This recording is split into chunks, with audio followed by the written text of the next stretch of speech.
Hey guys, welcome back to the Blissful Athlete. Thank you for tuning in.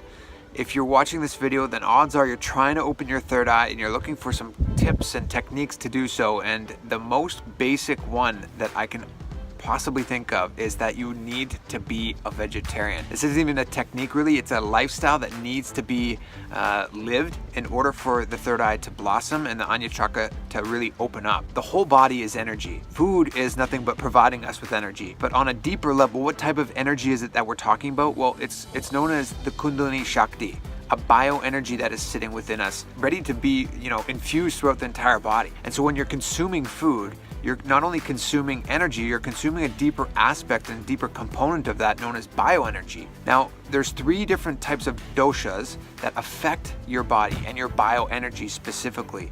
And they are called Gatley Dosha, Nimitta Dosha, and Ashreya Dosha.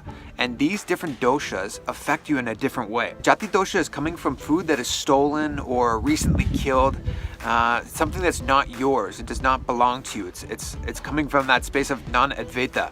And so if you think about it, if you were to steal somebody's food and you quickly run and you hide in a corner and you start scarfing it down, there's no room for enjoying that food. There's no room for the pleasure, the oneness with this food itself. Believe it or not, that actually has a powerful effect on the bioenergy within you. Now this is just the first level. The next 2 go deeper and deeper. Now the second type of dosha is known as nimitta dosha. And these are foods that are loaded with biomemory that are negative. So imagine that you're a cow and you're about to die, and you learn that you're about to die. You have the understanding that, oh, I'm about to be killed. You're flooded with stress hormones. You're flooded with anxiety, fear, depression if you've known that you were going to die for some time. All of these different types of emotions are stored in what's called our biomemory. And this is the same for human beings as well. Our biomemory is where the emotional component of us is embedded.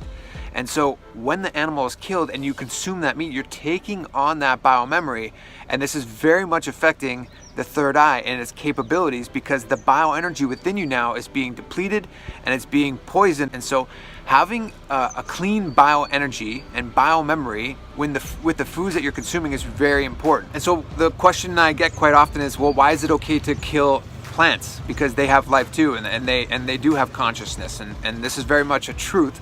But the thing with plants are, they do not store pain. They cannot store pain patterns. So therefore, when you're consuming their components and their bioenergy, they're not being sullied with the pain patterns that's coming with them with being killed.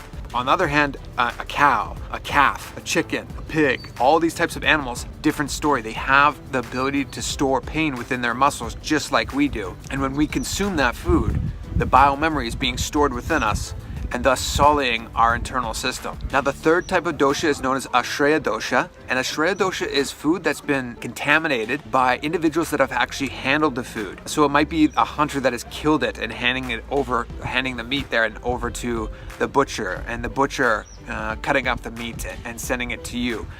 It may be somebody that's preparing the food itself. This information is stored and then consumed by you, is then being lived out by you, and therefore further blocking the third eye from awakening to its higher possibilities. Now, if you've ever seen Dr. Emoto's study on water, he beautifully proves that how our thoughts and our emotions can affect water, and not only affect it, but get stored within water. If somebody's preparing a meal for you, the very state of consciousness that they're in is extremely important. If they're in a depressed state, an angry state, a fearful state, all these different emotions are actually being stored within the food itself. And this is affecting you when you consume it. These emotions, this bioenergy is being consumed by you, and therefore affecting your own bioenergy and ability to awaken chakras to higher possibilities. Specifically in this case, the ajna chakra, opening up the third eye. And so it's extremely important to understand who is cooking your food and why. And actually here in my guru's home, the sannyasis and the brahmacharyas cannot consume food